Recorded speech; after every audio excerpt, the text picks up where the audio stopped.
Yo, what is going on, guys? Welcome back to the channel. It is Professor Anime, and welcome back to yet again another Boruto Naruto Next Generations episode review. This is going to be a video discussing episode 36 of Boruto. So without further ado, let us begin.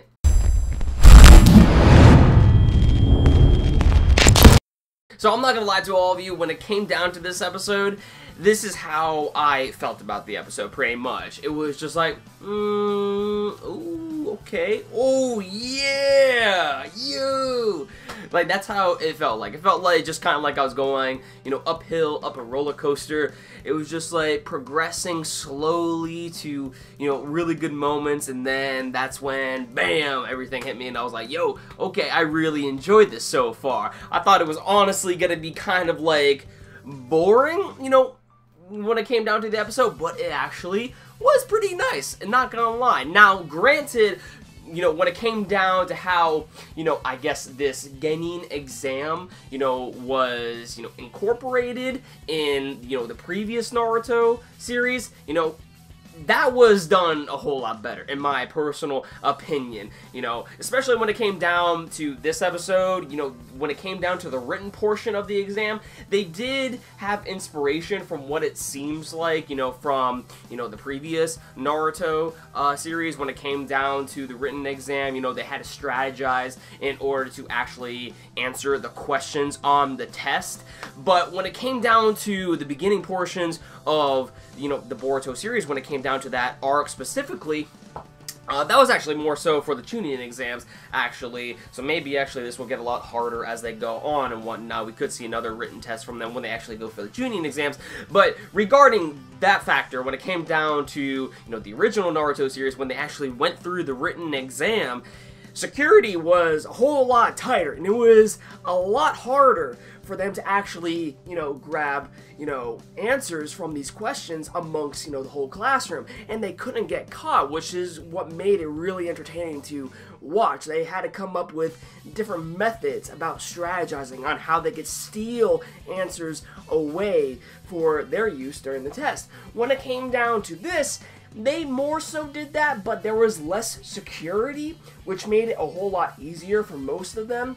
And also, it just didn't seem to really focus on the written portion of the test too much. I mean, if anything, it just kind of like focused on, like, I guess like a minute maybe we saw from them. We saw them just writing it and writing, on the test, and then all of a sudden it was all said and done. So I don't know, maybe we could see another written test, during the Chunin exams when they eventually get to that level, but as far as Genin, I guess it's acceptable here, that why the security will be a whole lot more lax, because they are just starting to, become ninja. They're just starting to get their actual headbands at this level. So, yeah, when it came down to the written portion, I was like, I don't really care for it, because, it wasn't really much of a focus. Nothing really was at stake. It didn't really bring anything, exactly exciting to the table. It was just them writing it and finishing it. However, when it came down to the second part of the exam, which is like the whole combat,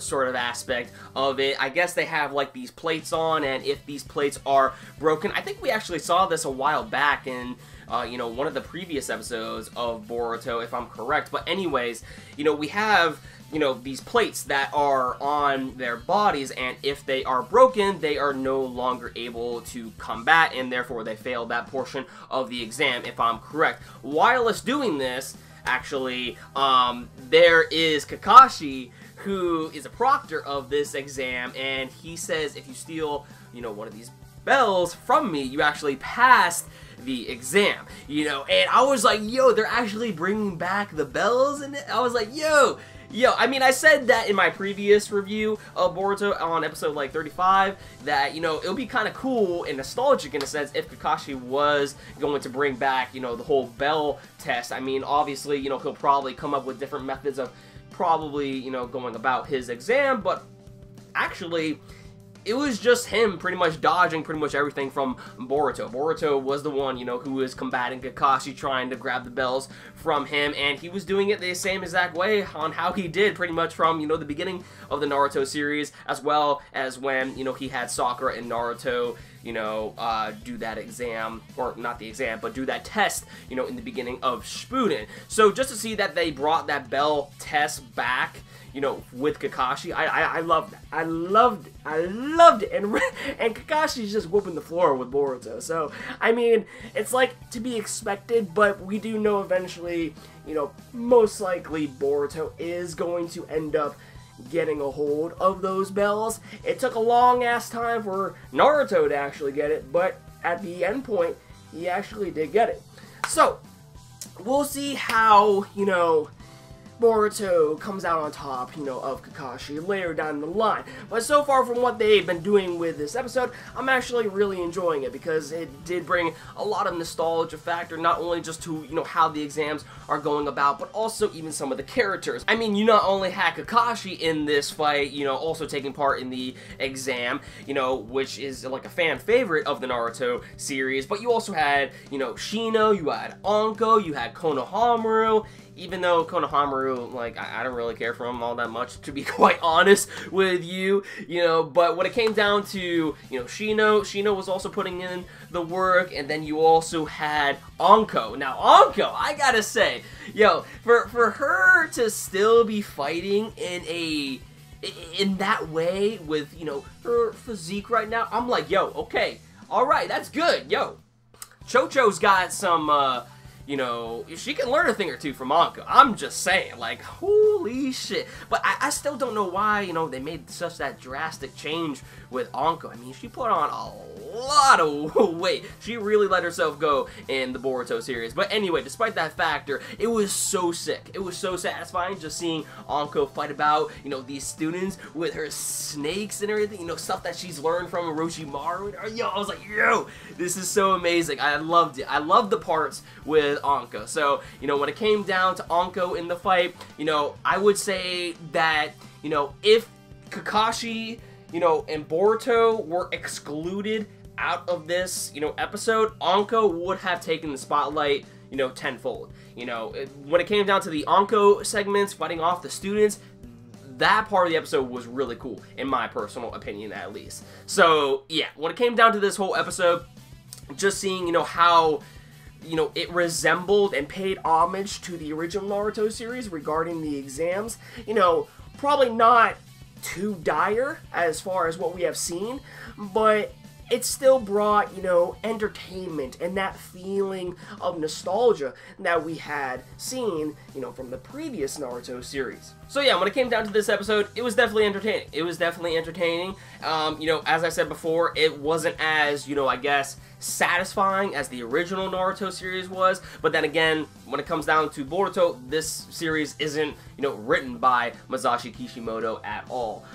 If anything, I believe he's just overseeing this project, you know, when it comes down to, you know, the anime. In regards to the animation studio, they are handling everything else for the most part. Masashi Kishimoto doesn't really have a whole say in things on how things are handled within this anime, so, you know, it's to be expected that this isn't exactly going to be the way Masashi Kishimoto, you know, plans out. But regarding on how Studio Period is actually animating, well, has animated, you know, this series so far, it's been enjoyable. It's been enjoyable to some extent, I will say that, and how it pays homage to the previous Naruto. It's awesome. It's awesome. So I'm actually having a pretty fun time with Boruto so far. You know, when it came down to, you know, the beginning of the series, you know, it was very, very lackluster, and it still is in some cases when it comes to certain episodes, especially how long we've been focusing on the slice of life aspect, and we're just now getting to their Genin exam. So you can definitely tell that they're trying to drag on this series to the best of their ability, just keep on milking that shit, you know what I'm saying? So, yeah. But, you know, so far, I'm enjoying it. I'm enjoying it. So, yeah, let me know your thoughts in the comments down below, what you guys thought about this episode of Boruto Naruto Next Generations. Next episode, I'm not exactly sure if next episode will be the end to, you know, the Genin portion, or you know, the combat portion of what's going on right now, if anything, I think they want to stretch that out a little bit more, but we'll just have to wait and see, because if anything, I think the next episode, you know, would fall too short if Boruto were just to, you know, grab Kakashi's bells like that, and then everything ends, you know. So hopefully they drag on this little exam, you know, just to be a little bit more longer than just one episode.